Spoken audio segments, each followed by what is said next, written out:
Hi everyone. मैं हूं HP Soni.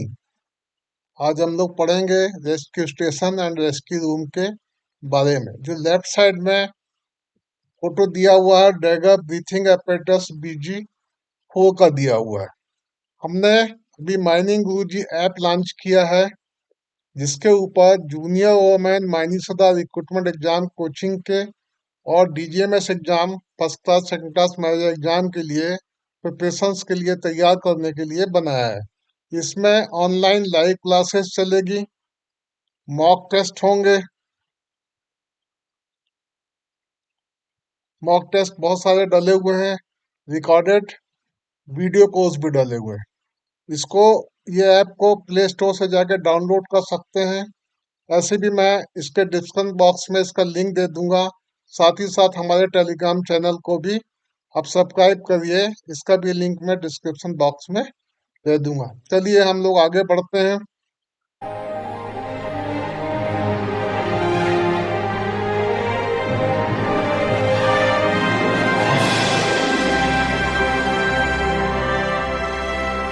Rule number 3, establishment and location of rescue station. ये बोलना क्या चाह रहा है कि माइंस, एक माइंस हो या उससे ज्यादा माइंस हो, ग्रुप ऑफ द माइंस, बहुत सारी माइंस हो एक ही मालिक की, या उस एरिया में और भी मालिक है जिनके पास में माइंस है, तो उनको मिलाकर, उनके सभी ऑनर मिलाकर यहाँ पे एक ही रेस्क्यू स्टेशन बनाने की जरूरत है। बहुत सारे रेस्क्यू स्टेशन अलग अलग बनाने की जरूरत नहीं पड़ती। तो इसके लिए सबसे पहले होता है प्लेस डिसाइड करना।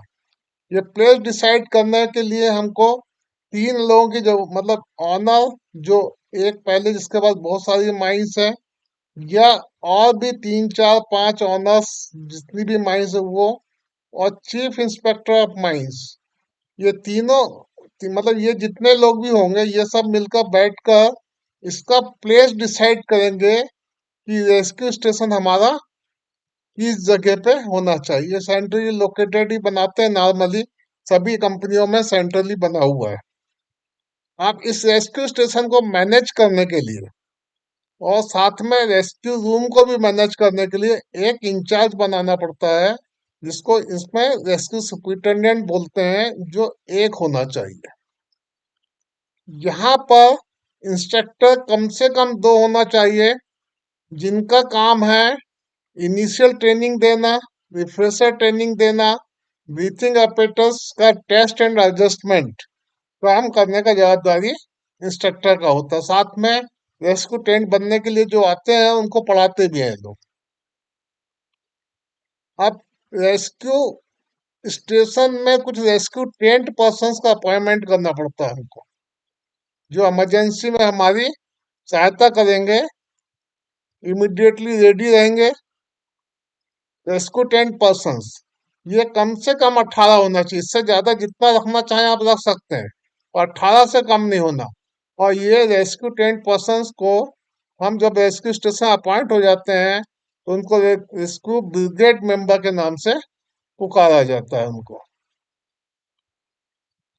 यदि रेस्क्यू सुपरिटेंडेंट 60 डेज से ज्यादा के लिए किसी भी वजह से एब्सेंट रहता है, छुट्टी में जाता है, तो उसकी जगह दूसरा रेस्क्यू सुपरिटेंडेंट अपॉइंट करना पड़ेगा, जो सेम क्वालिफिकेशन का होगा, जो माइंस रेस्क्यू रूल में रेस्क्यू सुपरिटेंडेंट का जो क्वालिफिकेशन लिखा हुआ है।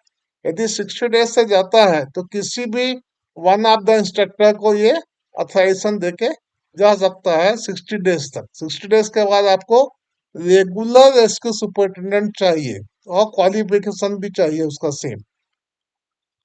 ऑनर एजेंट मैनेजर जो है, ये chief inspector and regional inspector को 7 दिन में फॉर्म 1 में नोटिस भेजेगा। ये नोटिस किस लिए?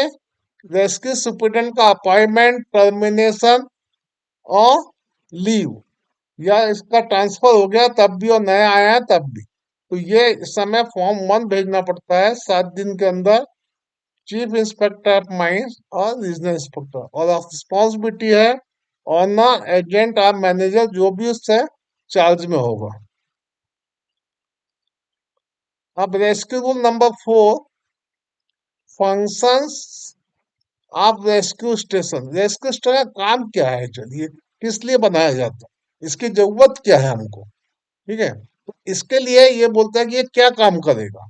तो ऐसे पे इसका सबसे बड़ा काम है इम्पार्टिंग इनिशियल ट्रेनिंग, मतलब हमको जो माइंस में वो काम करने वाले एम्प्लॉय हैं उनको रेस्क्यू टेंट बनाना पड़ेगा, और रेस्क्यू टेंट बनाने के लिए उनको इनिशियल ट्रेनिंग ही देनी पड़ेगी, उसके बिना रेस्क्यू टेंट पर्सन बन नहीं सकते। तो इनको रेस्क्यू एंड रिकवरी वर्क में ट्रेंड करने के लिए इनिशियल ट्रेनिंग देना पड़ता है।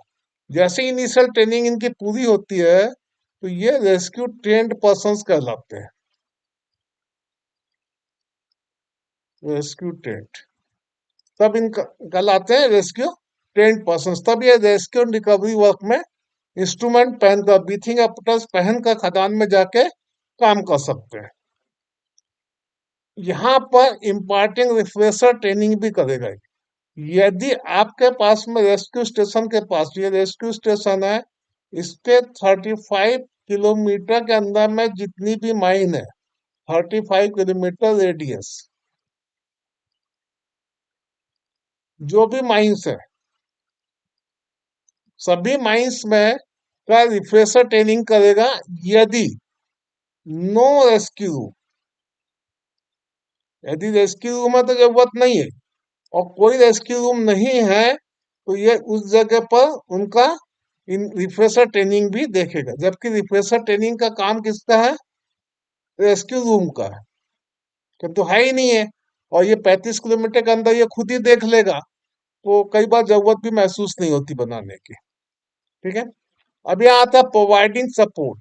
रेस्क्यू स्टेशन क्या करेगा कि जब बहुत बड़ा कोई इंसिडेंट घटना घट जाती है या कोई एक्सीडेंट हो जाता है, तब जो रेस्क्यू रूम है उससे संभलता नहीं है कई बार। तो उसके लिए लंबे समय तक रेस्क्यू रिकवरी वर्क चल रहा है, तब उस समय क्या करेगा, रेस्क्यू स्टेशन इसको सपोर्ट देगा। अपना मेन अपना rescue brigade member, equipment, instructor के साथ में जाके सपोर्ट करेगा। ये सबसे बड़ा काम है इसका। इसके साथ में टीम के साथ में और इक्विपमेंट के साथ में अपनी टीम लेके जाएगा, और दूसरी माइन से भी रेस्क्यू सुपरडेंट लोगों को बुला लेगा, और अपना इक्विपमेंट भी लेके जाएगा। अब carry out the functions of rescue room.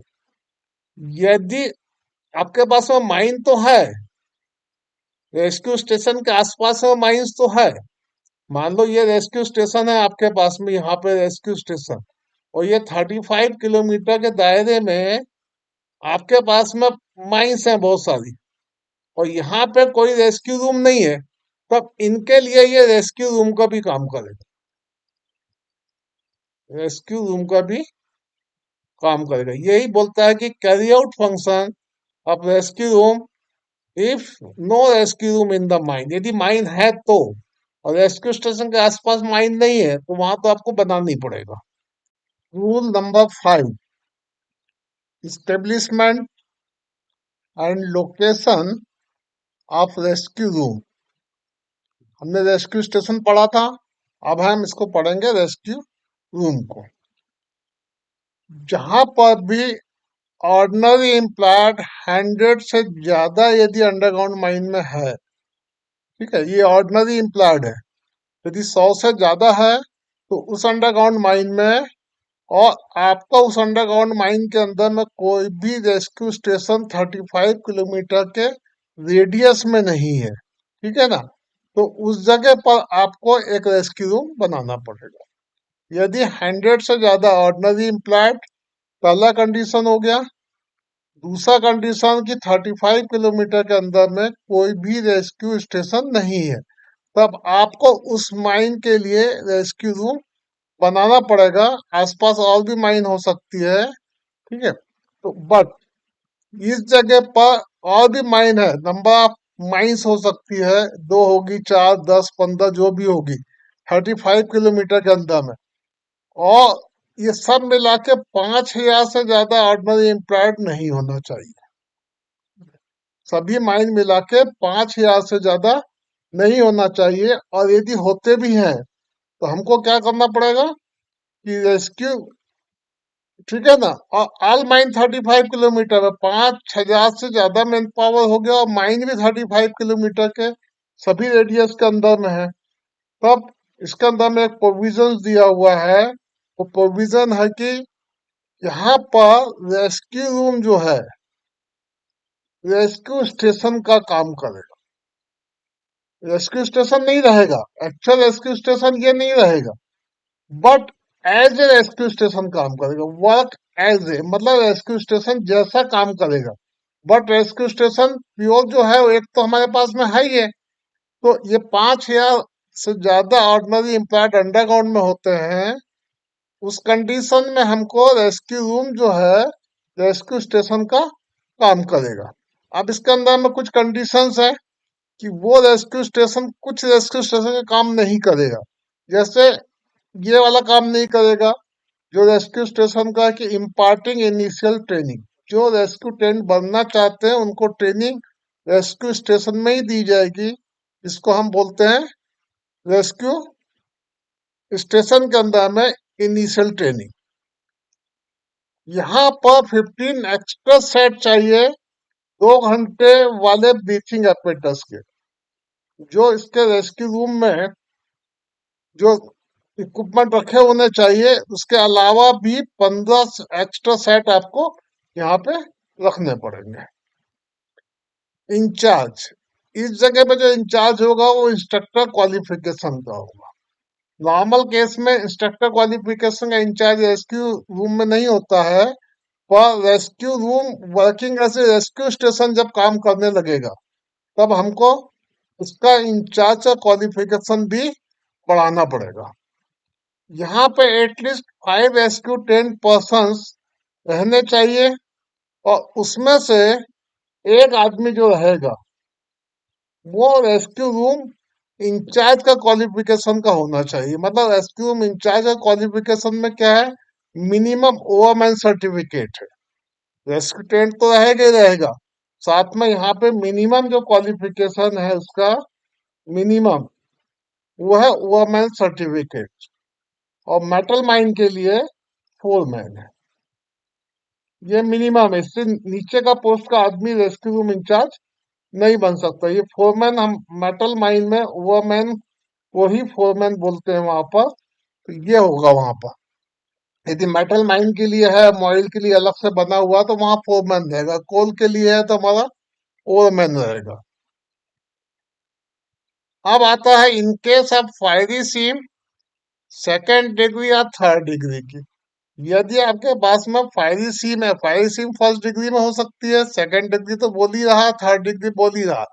यदि चीफ इंस्पेक्टर ऑफ माइंस को ऐसा लगता है कि ये माइन के अंदर फायर हो सकता है या डेंजर है जहां कभी भी रेस्क्यू टीम की जरूरत पड़ सकती है, सर्विसेज की जरूरत पड़ सकती है, तो वहां पे ये बोलेगा कि उस माइन के लिए सेपरेट रेस्क्यू रूम बनाइए। आप एकदम सेपरेट रेस्क्यू रूम बनाना होगा माइन के लेवल पर, without consideration of man power. मतलब मैन पावर से कोई लेना देना नहीं। अगर 50 हो, 100 हो, 18, 20, 25 जो भी हो, तो वो कंसिडरेशन करने की जरूरत नहीं है, क्योंकि यहाँ पर चीफ इंस्पेक्टर माइंस ने ऑर्डर इशू कर दिया है। सच नंबर मतलब आपके यहाँ पे इतने रेस्क्यू टेंट पर्सन अपॉइंट करके रखने पड़ेंगे रेस्क्यू रूम में कि यहाँ पर हमेशा एक रेस्क्यू टेंट पर्सन आपका ड्यूटी पे रहना चाहिए। नंबर्स नहीं बता रहा है, सच नंबर्स। मतलब 24 घंटे में लगातार तीनों शिफ्ट में, फर्स्ट शिफ्ट, सेकंड शिफ्ट और थर्ड शिफ्ट, तीनों में एक एक आदमी हमेशा ड्यूटी पे रहेगा। उसके हिसाब से आप अपॉइंट कर सकते हैं, ठीक है ना। रेस्क्यू रूम में हमेशा वो अवेलेबल रहेगा। रेस्क्यू रूम इंचार्ज, अब रेस्क्यू रूम इंचार्ज के लिए क्या बोलता है ये देखिए, मिनिमम क्वालिफिकेशन ओवरमैन है। ये 4 मैन यहाँ जो दिया है वो हमारा माइनिंग का मैकेनिकल इलेक्ट्रिकल 4 मैन नहीं है, ये मेटल माइनिंग के लिए है। मेटल का जो 8 पार होता है हमारे ओवरमैन के बराबर, कोल के ओवरमैन के बराबर ये होता है। मैनेजर सर्टिफिकेट कोल का या मेटल का सब चलेगा। ठीक है, ये हुआ हमारा रेस्क्यू रूम के बारे में। अब इसका फंक्शंस क्या बोलता है रेस्क्यू रूम का, इसका फंक्शंस क्या होना चाहिए। जैसे हमने रेस्क्यू स्टेशन का फंक्शन पढ़ा, वैसे इसके कुछ फंक्शंस हैं। इसका नाम है facility for storage, testing, adjustment of breathing apparatus। मतलब जो ब्रीथिंग apparatus इसके बाद जितने रखे हुए हैं, वो सभी का इसके पास में स्टोरेज का अरेंजमेंट होना चाहिए, टेस्टिंग इक्विपमेंट्स होना चाहिए, और एडजस्टमेंट की पूरी फैसिलिटी होना चाहिए, ताकि ये प्रॉपर इफेक्टिवली काम कर सके रेस्क्यू के टाइम पर। जब रेस्क्यू एंड रिकवरी वर्क करना होगा तो ये डिस्टर्ब नहीं होना चाहिए या धोखा नहीं देना चाहिए, इनको पहले से ही सेट करके रखना पड़ता है। अब इसके पास में एक रेस्क्यू वैन होना चाहिए, speedy transport to mine, men and equipment. Men मतलब रेस्क्यू ट्रेन पर्सन, यहाँ पे आएगा rescue trained person. Rescue train person को ले जाना होगा और दूसरा इक्विपमेंट्स को ले जाना होगा। उसके लिए आपके पास में, उसको हम लोग बोलते हैं रेस्क्यू वेन।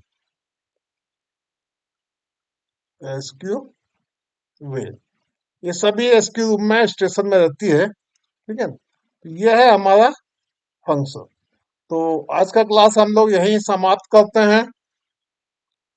इस वीडियो को लाइक करिए, इस चैनल को सब्सक्राइब करिए और बेल आइकन के बटन को प्रेस करिए, ताकि आने वाले वीडियो आपको मिलते रहेंगे।